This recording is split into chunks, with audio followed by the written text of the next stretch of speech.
Welcome back to Hannity as we continue with Greg Jarrett, Tom Fitton, and Jay SEKULOW. All right, Greg, I'll go back to you. So the deep state selective leaking comes out fast and furious. As Tom is mentioning, there's a slow drip on Hillary information and release from the FBI information. What did you make of the grand jury footnote?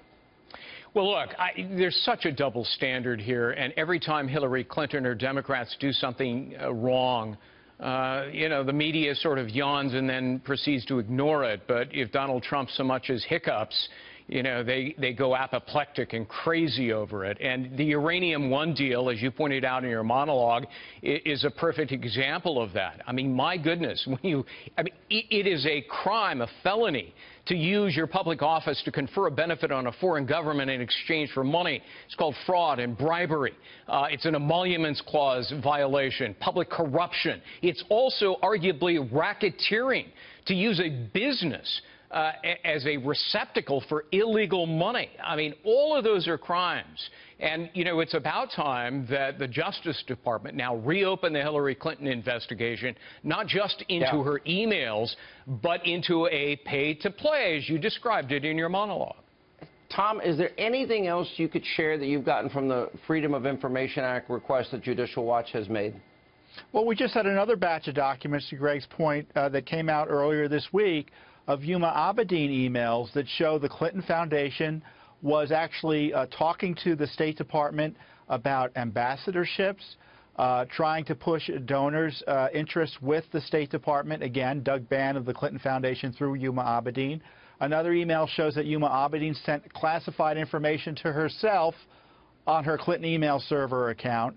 So this is now, again, more information, more classified information mishandling, more pay-to-play information, more scandal related to the Clinton Foundation, the intersection with the Clinton State Department.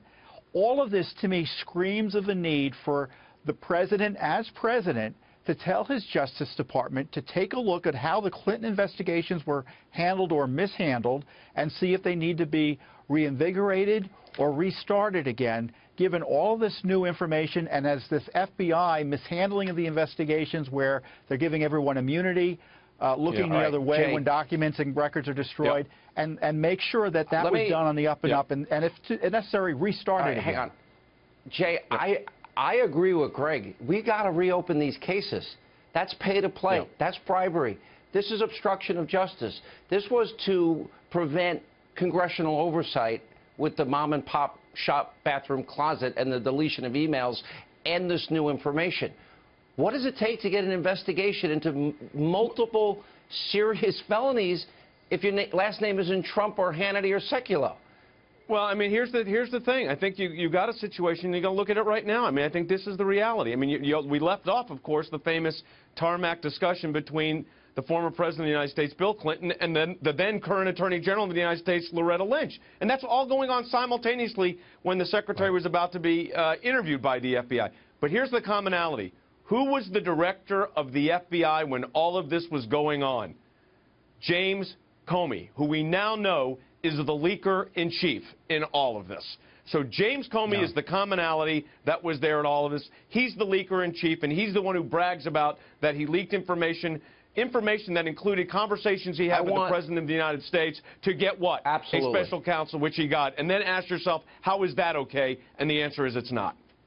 Ukraine, Uranium One, this new information from the FBI tonight, of course, the ridiculous dossier. I want everybody under oath in investigations and stop the hype, hyperventilating, the double standard, the breathless reporting, and ignoring real crimes. That's what I want. Good to see you all. Thank you for being with us.